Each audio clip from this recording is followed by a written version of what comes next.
যে ছেলেটি সবুজ খাতায় লিখেছিল স্বপ্ন, সে নিজেই আজ এক অতল বিষাদের গল্প।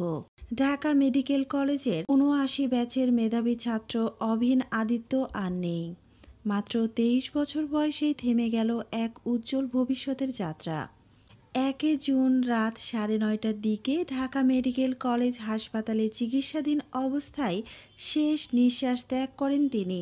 কোভিড পরবর্তী জটিল ফুসফুসজনিত সমস্যায় কেড়ে নেয় এই মেধাবী শিক্ষার্থীর প্রাণ। অভিন ছিল ২১-২২ সেশনের এমবিবিএস প্রথম পেশাগত পরীক্ষায় ডাবির অধিভুক্ত ৫৪টি মেডিকেল কলেজের প্রায় ৬,০০০ শিক্ষার্থীর মধ্যে প্রথম স্থান অধিকারী। তিনি অ্যানাটমি, ফিজিওলজি ও বায়োকেমিস্ট্রি তিনটি বিষয়ে অনার্স নম্বর পেয়ে অসাধারণ কৃতিত্ব অর্জন করেন। নম্বরের হার ছিল ৯৪.৭%, যা মেডিকেল শিক্ষার ইতিহাসে গর্বের এক অধ্যায়। অরভিনের জন্ম ও বেড়ে ওঠা ময়মনসিংহে। মাধ্যমিক পাশ করেন ময়মনসিংহ জেলা স্কুল থেকে, উচ্চ মাধ্যমিক ময়মনসিংহ আনন্দমোহন কলেজ থেকে। সেই সময় তিনি সেই বোর্ডে প্রথম স্থান অর্জন করেন।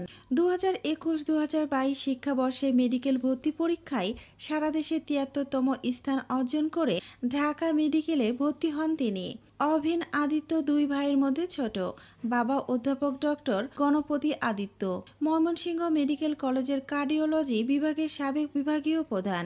মা শিপ্রা সরকার, একজন কলেজ লেকচারার। অরভিনের বড় ভাই অভিরূপ আদিত্য ঢাকা মেডিকেলের ৭৫ ব্যাচের শিক্ষার্থী ছিলেন এবং সম্প্রতি ইন্টার্নশিপ শেষ করেছেন।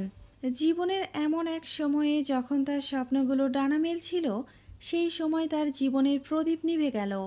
বন্ধু, শিক্ষক, সহপাঠী সবার চোখে এখন শুধুই জল। ঢাকা মেডিকেল কলেজ সহ সারা দেশের শিক্ষার্থীরা শোকাহত। সামাজিক যোগাযোগ মাধ্যমে ইতিমধ্যেই ছড়িয়ে পড়েছে অরভিনের স্মৃতিচারণ।